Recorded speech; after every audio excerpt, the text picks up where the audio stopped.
Programa Na Contramão, com Alisson Dias.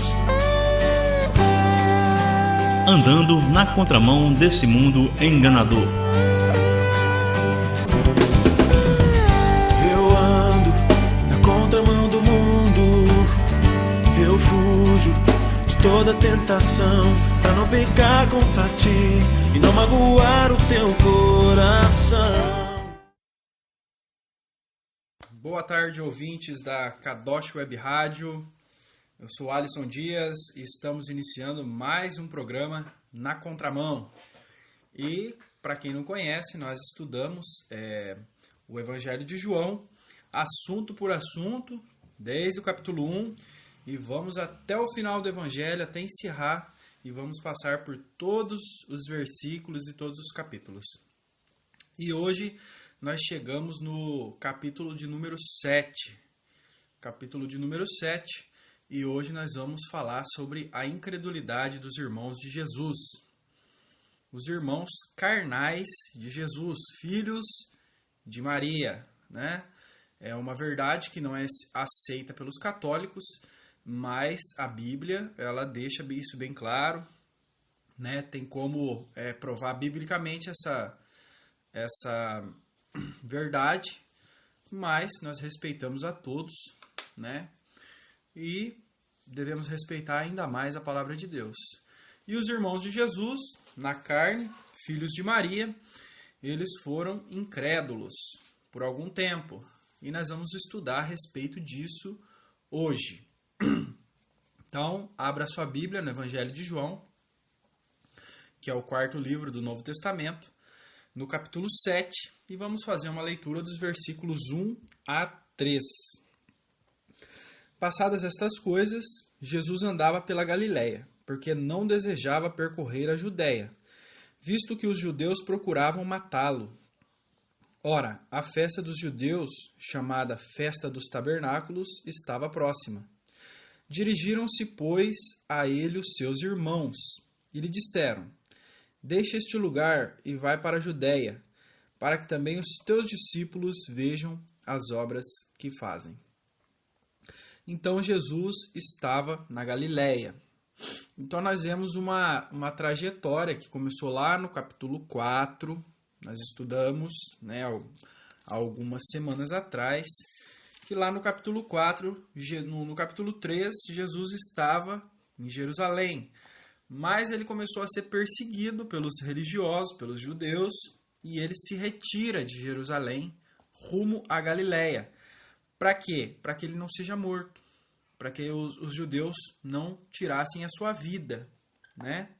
E também nós vamos falar a respeito disso também, a respeito da morte de Jesus e esses assuntos. E é bom relembrar também, né? As semanas vão passando e a gente vai ficando esquecido. No capítulo 4, versículo 1 diz assim, ó: Quando, pois, o Senhor veio saber que os fariseus tinham ouvido dizer que ele, Jesus, fazia e batizava mais discípulos que João, se bem que Jesus mesmo não batizava, e sim os seus discípulos, deixou a Judéia, retirando-se outra vez para a Galiléia. Então Jesus ele deixa a Judéia, ali aos entornos de Jerusalém, e vai para a Galiléia. Por causa de quem? Dos religiosos, né? E a Judéia perde muito com isso, né? Podiam ter ali a presença de Jesus. Jesus ele realizava grandes milagres, curava os enfermos, pregava, pediu arrependimento. Então, onde Jesus passava, onde Jesus estava, era uma bênção. Era uma bênção. Mas ele precisou se retirar dali, porque ainda não era o momento dele ser sacrificado, ainda não tinha chegado a sua hora. Então, Jesus ele parte para a Galiléia. Todo bom judeu religioso, né, daria a volta por Samaria, entre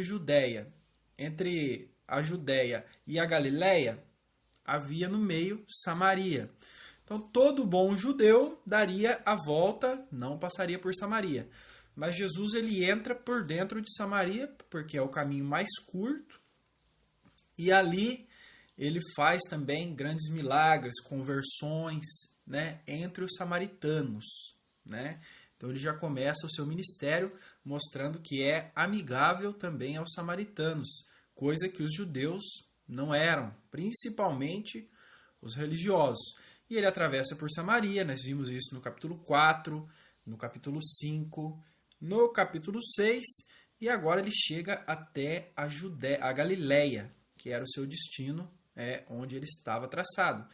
E está na Galileia. E quando ele está na Galileia, a festa dos tabernáculos ia começar, né, lá na Judéia. E os irmãos de Jesus dizem para ele, olha Jesus, é melhor, né, por que você não vai lá na Judéia, lá em Jerusalém, que vai ter a festa dos tabernáculos, né, que era a festa das barraquinhas lá que eles montavam e tal. Por que você não vai lá e faz esses milagres? Aí você fica sendo conhecido, né? Você vai agregar mais membros, mais fiéis, a multidão vai aumentar, né?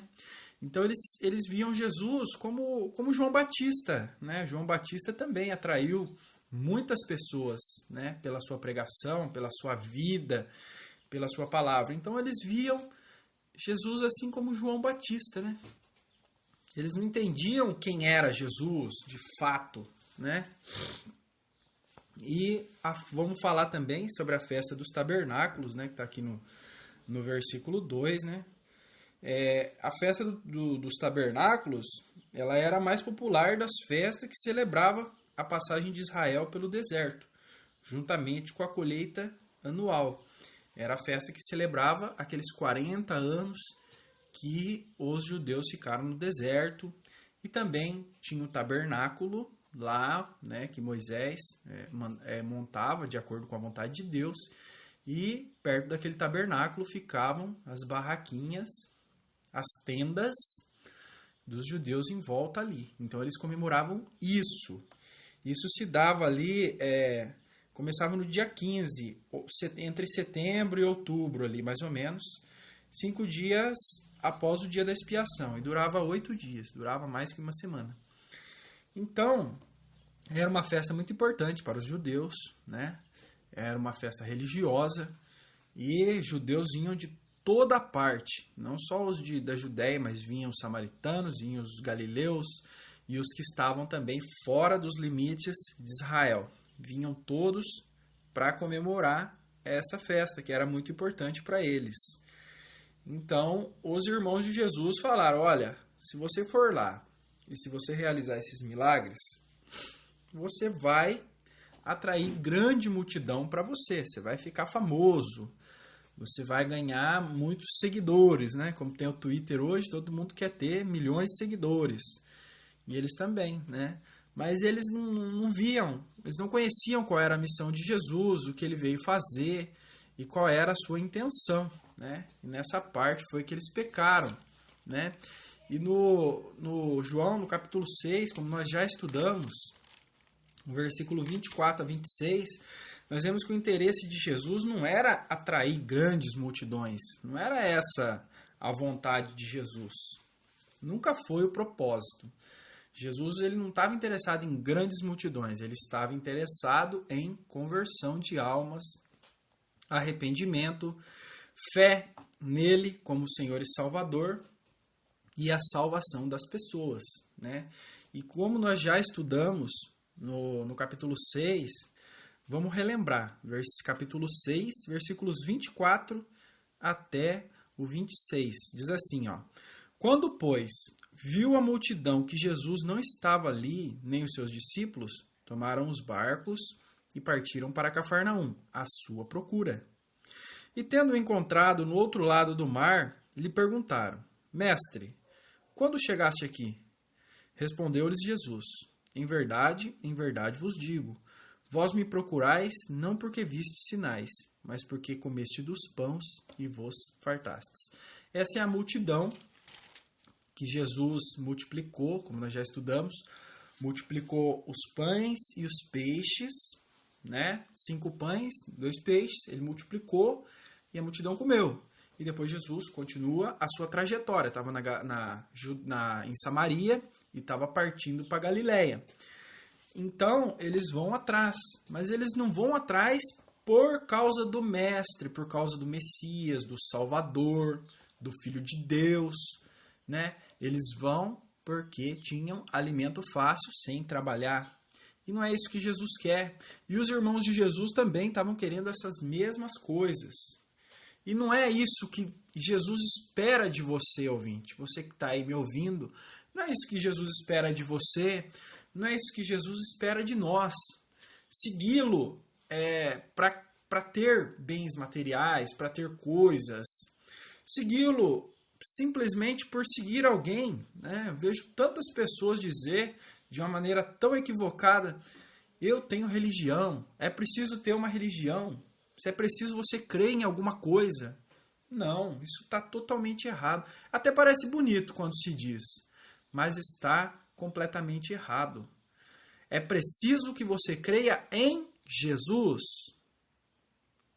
É Ele. Você precisa crer na pessoa dele. E você precisa crer na pessoa de Jesus da maneira correta também.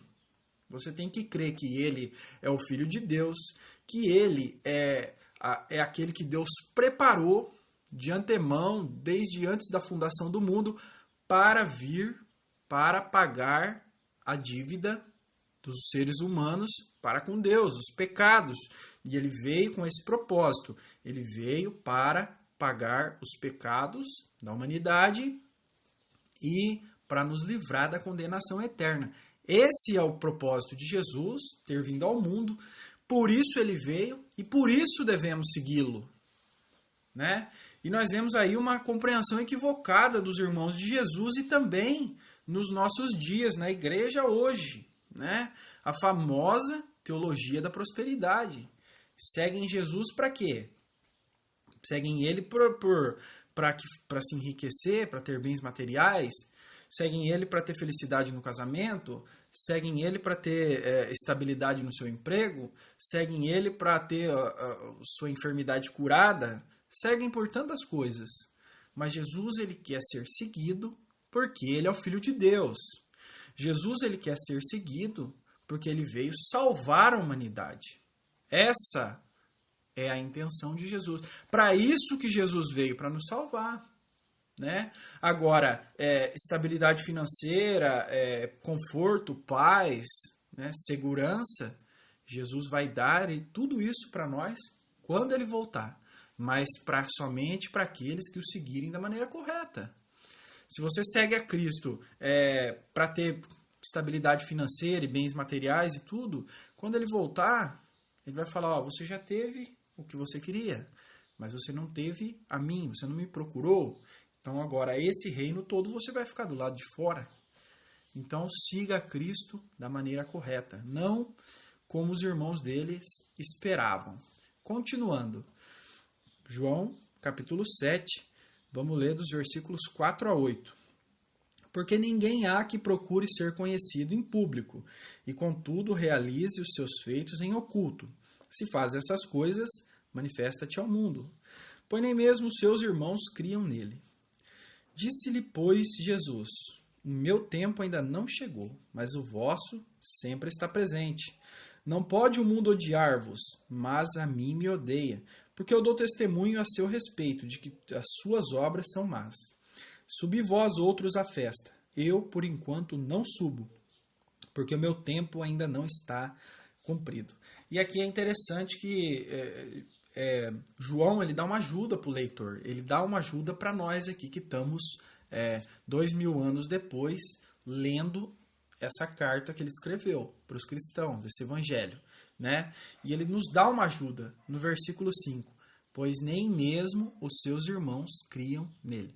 Então nós vemos que tudo isso, essa vontade de que Jesus ganhasse fama, sucesso, de que ele fundasse uma nova seita, uma nova religião e tal, e atrair milhões de seguidores, tudo isso provinha da incredulidade. Não criam, né? Não criam. E hoje não é diferente também. No nosso meio em que vivemos, as pessoas não creem. Né? Por não crerem, é que partem aí para a ignorância, para a heresia e tantas coisas contrárias à vontade de Deus. Então João ele nos dá uma ajuda. João estava lá, ele viu tudo isso. E ele fala, olha, eles não eram crentes. Né? E no versículo 6, Jesus diz assim, ó, Disse-lhes, pois, Jesus: o meu tempo ainda não chegou, mas o vosso tempo está sempre presente. Então Jesus sabia que se ele fosse lá abertamente, realizando milagres e fazendo tudo assim publicamente, ele seria sacrificado. Claro, os judeus iam matar eles e não iam permitir isso. Ainda mais numa festa tão importante que era a festa dos tabernáculos. Era uma festa religiosa de suma importância. Então ele seria sacrificado, né? Então Jesus fala, eu não vou lá, porque eu não quero morrer, né? E com isso, parece, né, para um leitor muito desavisado, parece que Jesus está querendo escapar da morte, está querendo poupar a sua vida, né? Ou está fugindo da raia. Mas não. Jesus ele veio para isso mesmo. Ele veio para isso mesmo. Irmão Alisson, se Jesus veio para isso mesmo, irmão, por que ele não foi lá então para ser sacrificado, né? Porque tudo tem o seu tempo determinado de acordo com a vontade de Deus. Então você pode pular um livro aí à frente, o livro de Atos, capítulo 2, versículos 22 até o 24. Pedro, né, quando o Espírito Santo chega à igreja, e a igreja recebe o Espírito Santo, alguns não creem, né, alguns falam que eles estavam embriagados e tal, gera uma discussão ali, e Pedro começa a discursar. Ele começa a fazer um discurso e fala a respeito de Jesus. E no meio desse discurso ele diz aqui, ó, nos versículos 22 até o 24. Varões israelitas, atendei a estas palavras. Jesus, o Nazareno, varão aprovado por Deus diante de vós, com milagres, prodígios e sinais, os quais o próprio Deus realizou por intermédio dele entre vós, como vós mesmos sabeis. Sendo este entregue pelo determinado desígnio e presciência de Deus, vós o matastes, crucificando-o por mão de iníquos. Então, Jesus, tudo que ele fez, os milagres que ele realizou e tal, tudo foi pelo poder de Deus. Deus deu poder para ele de fazer todas essas coisas, certo?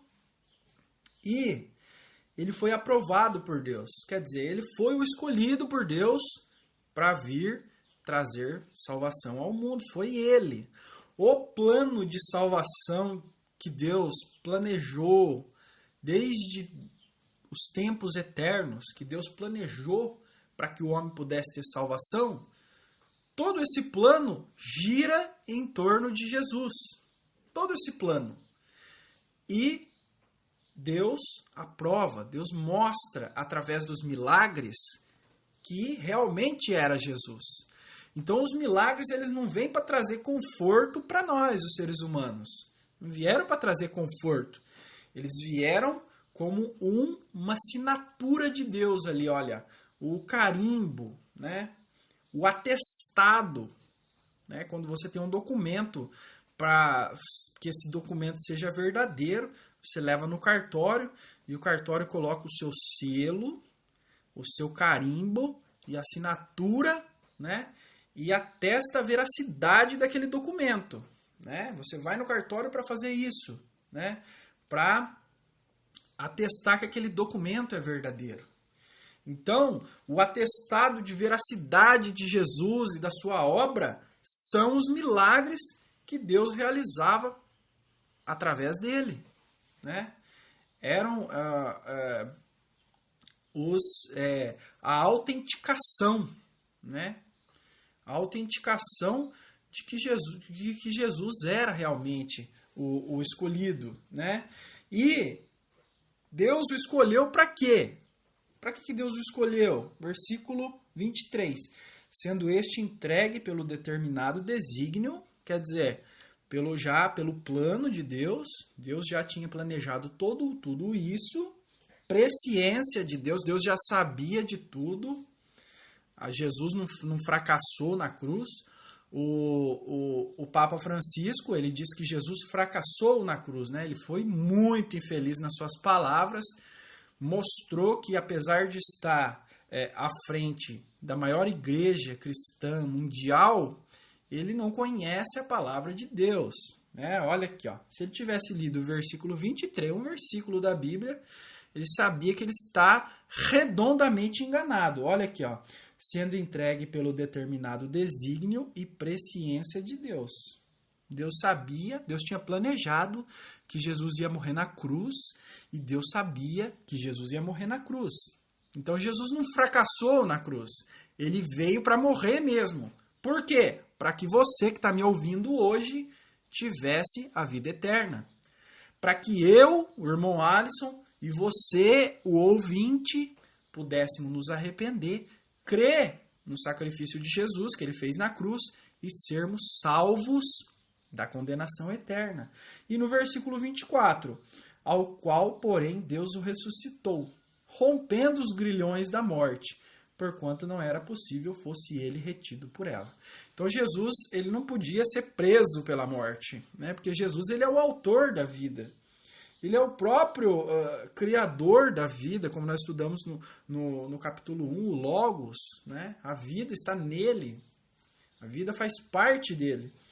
Então Deus o ressuscita mostrando, autenticando, carimbando, dando a sua assinatura. Realmente é esse aí o escolhido, é esse o Messias, é esse o Salvador da humanidade. Então foi isso que os irmãos de Jesus não compreenderam. Né? E Jesus também não fugiu da morte. Jesus também não foi covarde de maneira nenhuma. Não era ainda o momento. Não era ainda o momento planejado por Deus para acontecer. Deus tinha o momento certo, o dia e a hora que Jesus seria crucificado e morreria pelos nossos pecados. Esse dia, hora, minuto e segundo e milésimo e centésimo que aconteceria isso, estavam escritos lá nos livros de Deus, lá desde a fundação do mundo, e somente nesse momento é que Jesus morreria. Por que durante aquela tempestade, Jesus no barquinho, ele dorme no barquinho, tranquilo, e os discípulos acordam ele, Jesus, nós estamos morrendo e você está dormindo aí tranquilamente, porque Jesus saberia que a única morte que viria para ele seria a de cruz. É a única. Ele só morreria naquela cruz. Apenas. Então, mostra que os irmãos de Jesus na carne, que conviveram com ele, que cresceram junto com ele, filhos de Maria, não o conheciam, né? Mas nós vivemos no tempo da graça. Ainda é tempo de se arrepender. Né? Você que está me ouvindo, que praticou coisas terríveis, que os seus pecados te assombram, ainda é tempo de se arrepender. Os irmãos de Jesus se arrependeram e foram crentes. Tiago, lá no livro de Atos, fala sobre ele. Um dos irmãos de Jesus, né, foi um crente, foi um convertido. Judas também foi um irmão de Jesus, não o Iscariotes, mas Judas, que escreveu uma pequena carta que está lá, é um livro antes do Apocalipse, é o penúltimo livro da Bíblia, é um capítulo só, né? Foi Judas que escreveu, irmão de Jesus. Então nós vemos que eles se arrependeram depois de tudo isso. Então nós estamos no tempo da graça, é tempo de se arrepender. Dá tempo ainda, ouvinte. Você que está me ouvindo agora, dá tempo ainda de você se arrepender. Tá? Nós vemos aqui a incredulidade dos irmãos de Jesus, incrédulos. Que tristeza, mas eles conseguiram se arrepender, deu tempo deles se arrependerem, deu tempo deles mudarem e aceitarem a Cristo como seu único e suficiente Salvador. Faça isso também, faça isso. Jesus veio morrer por você, ele não veio para te dar carro, casa, milhões, não. Ele veio para morrer e pagar os seus pecados, para que você tivesse a vida eterna. Arrependa-se enquanto ainda é tempo. Versículos 9 a 13 para encerrar o estudo. Disse-lhes Jesus estas coisas e continuou na Galiléia. Olha, pode ir vocês para lá, para a Judéia, eu vou ficar aqui na Galiléia. Ponto final. Versículos 10 a 13. Mas depois que seus irmãos subiram para a festa, então subiu ele também. Não publicamente, mas em oculto. Ora, os judeus procuravam na festa e perguntavam, onde estará ele? E havia grande murmuração a seu respeito entre as multidões. Uns diziam, ele é bom, e outros, Não, antes engana o povo. Entretanto, ninguém falava dele abertamente, por ter medo dos judeus. Então Jesus ele vai, né, como nós vemos aqui, nós vemos em todo o Evangelho de João, né, que Jesus ele era um judeu. Ele era um judeu e ele participava do judaísmo, né? Ele participava do judaísmo, mas ele era um verdadeiro judeu. Hoje em dia, nos nossos tempos, se você for lá em Israel, né, naquele país, que é o mesmo Israel daqui da Bíblia ainda, né, claro que bem diminuído, mas é, bem sofrido, mas é, existem judeus verdadeiros lá, que creem em Cristo, que praticam o judaísmo mediante aos ensinamentos de Jesus. Existem. É claro que a grande maioria da nação israelita é judeus, são judeus como esses aqui, do Velho Testamento, do Novo Testamento, aqui dos tempos de Jesus, que são religiosos e não aceitaram. Mas existem os verdadeiros judeus, né? E aqui também nós vemos essa divisão aqui, ó, né? Versículo 11, ó. Ora, os judeus procuravam na festa e perguntavam, onde estará ele? Ele é judeu, né? Eles pensavam, ó, ele é judeu, ele vai ter que vir, né? Todo bom judeu não pode faltar dessa festa, de jeito nenhum. Esteja ele onde estiver. Essa festa é importantíssima. A festa do tabernáculo, a mais popular das festas, que celebrava a passagem de Israel pelo deserto juntamente com a colheita anual. Não podia faltar, de jeito nenhum, né? E eles procuravam, né? Só que aquela multidão de judeus que procuravam Jesus, ela estava dividida, né? Versículo 12, ó. E havia grande murmuração a seu respeito entre as multidões. Uns diziam, ele é bom, e outros, não, antes engana o povo. Então eles estavam divididos. Uns criam, outros não. Os irmãos de Jesus não criam, os discípulos criam, né? Como nós vemos aqui, né? No último estudo, no capítulo 6, né? Então, uns abandonaram, uns ficaram, né? E ele pergunta aos apóstolos, no versículo 67 do capítulo 6, que nós já estudamos. Então perguntou Jesus aos 12, porventura quereis vós também vos retirar-vos? Respondeu-lhe Simão Pedro, Senhor, para quem iremos? Tu tens as palavras da vida eterna. Então os irmãos de Jesus não criam, mas os discípulos, os apóstolos criam. Ali no meio daquela multidão também estavam divididos. Uns criam, outros não criam. E no versículo 13, entretanto ninguém falava dele abertamente por ter medo dos judeus. Mas, por medo dos religiosos, da retaliação, da perseguição, até da morte, é claro, eles não falavam abertamente. Mas Jesus estava ali. Jesus estava ali secretamente, né? E nós vemos que esse secretamente de Jesus é vindo da parte de Deus, é claro, né? Jesus não tinha como ficar secreto no meio de uma festa dessa, sem ser reconhecido, jamais. Se Jesus colocasse o pé lá, um ia falar, ó Jesus ali, pronto, né? Mas Jesus o colocou ali dentro, secretamente, escondido, porque ainda não era a hora. Então nós vemos que Jesus não fracassou na cruz, como o nosso querido aí, o Papa Francisco falou, essa grande bobagem que ele disse, grande besteira, né? Mas tudo encaminhou conforme a vontade de Deus, conforme o plano de Deus. E o plano de Deus para a sua vida, né? Não é como esses profetas de igreja têm falado aí, que Deus tem um plano na sua vida e tal. O plano de Deus para a sua vida é esse, que os nossos pais, Adão e Eva, pecaram, toda a humanidade foi contaminada por esse pecado, e você nasceu pecador, e você precisa de se arrepender. E Deus, ele para te salvar, ele enviou a maneira correta, Jesus Cristo. Por quê? Porque a justiça foi cumprida, o pecador tinha que morrer, Jesus morreu em seu lugar.